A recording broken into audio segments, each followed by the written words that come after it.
नमस्कार दोस्तों, आज आपको सुनाते हैं एक ऐसी हॉरर कहानी जिसको सुन के आपका भी दिल दर्द और दुख से भर जाएगा।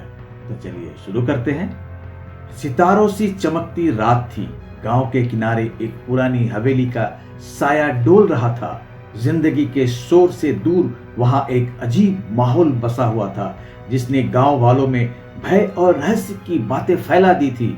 रात को उस गांव में हवेली में से किसी के चीखने की और रोने की बहुत तेज डरावनी आवाजें आती थी, जैसे कोई मदद के लिए पुकारता हो। गांव के लोग उस रास्ते से जाने में भी डरने लगे थे। तब गांव के युवक विवेक और उसके दोस्त हर्ष ने मिलकर निर्णय लिया कि वे हवेली में रात बिताएंगे और उसकी रहस्यमयी कहानी को सुलझाने का प्रयास करेंगे। रात का समय आया और वे हवेली की ओर बढ़े। दरवाजे की ध्वनि से ही उनका हृदय कांप उठा, लेकिन उन्होंने अपना निर्णय दृढ़ रखा। हवेली के अंदर उन्होंने अजीब सी छायाएं देखी और वहां से गूंजती हुई सनसनाहट की आवाजें आ रही थी। विवेक और हर्ष ने धीरे धीरे एक कमरे की ओर कदम बढ़ाए।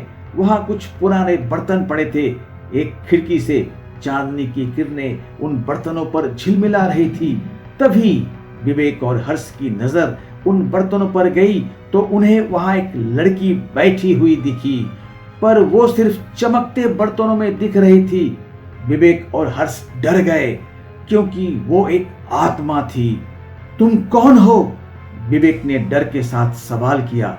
उन बर्तनों से आवाज आई, मैं एक विधवा महिला हूं जिसे यहाँ छोड़ दिया गया है। मेरा नाम मनीषा है।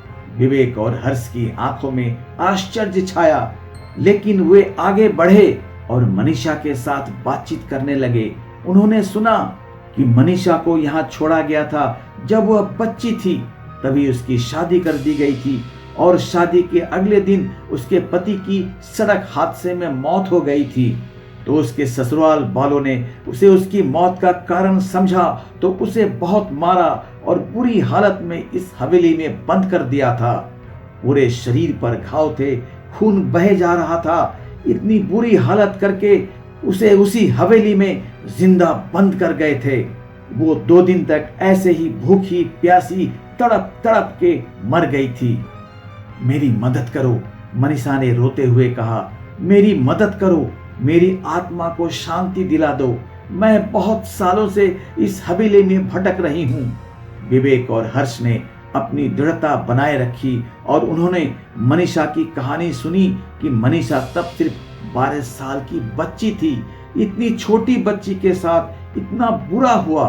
दोनों की आंखों में आंसू आ गए थे। उन्होंने उसकी आत्मा को शांति दिलाने की दिशा में मदद करने का निर्णय किया। मनीषा के मार्गदर्शन में विवेक और हर्ष ने विशेष रीति रिवाज के साथ हवेली में पूजा की और मनीषा की आत्मा को शांति दिलाई। हवेली में से आवाज आनी बंद हो गई थी। गांव में भी डर का माहौल खत्म हो गया था।